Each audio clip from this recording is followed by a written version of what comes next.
so with the #1 and #2 ranking in terms of total points scored during their WNBA career. So that was a significant milestone for us. And perhaps the latest one that I'm drawing great joy from is, I would refer to it as the tension-diffusing kiss between a friend, two players who are both friends and fierce competitors. We just checked before I came up here, and that has received over 7 million views on YouTube, which I think is just amazing. We have two teams that are coming together. They've both been in the finals 3 times, and that's pretty significant. I think the Minnesota Lynx, under the leadership of Coach Reeve, are coming to the finals for the 3rd time with the best record in the league.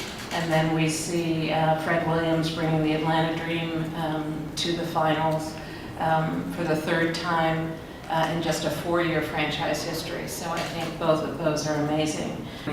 I really want to honor that process, and it is a process, and keep the nature of the conversations until we have reached the end point between the league players, our owners, and the union.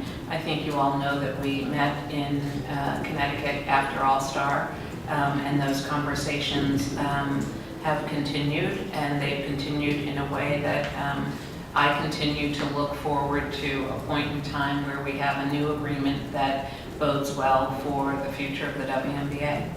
Our branding, for me, came first and foremost from our players, and I wanted to make sure that the way in which we represent the WNBA absolutely reflects the athleticism and diversity of today's players. So that was the impetus or the genesis for that. The second piece of it was there are visual elements that are very distinctive to the WNBA, starting with our ball and the orange and oatmeal of that. So I wanted to make sure we were continuing to create an identity that was unique and distinctive to us. And the third piece of it was really a commitment to do, I would say, a better job of telling the stories of our players, who they are as athletes and who they are as human beings off the court.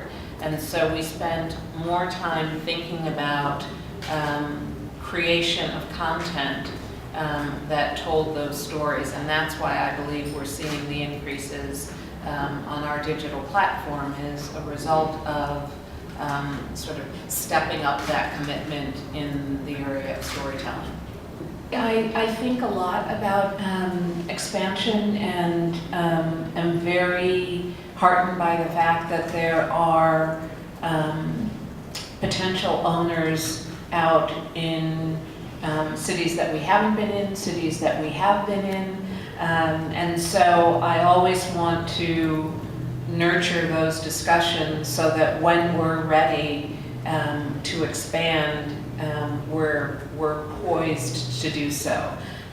My take on this season is I think the level of competition has been phenomenal, from our most seasoned veterans to players who've been in the league for 2 to 3 years, to rookies who came on strong. So right now I think we are focused on those 12 teams and sort of the level of competition across all 12 teams, while we continue to have those discussions. And I always describe it as sort of like having a dinner party and they're in the bun warmer. You know, I want to make sure that there are a group of potential owners who are passionate about women's basketball and passionate about the WNBA, have connections in their communities, have the financial wherewithal to be the owner of a sports team.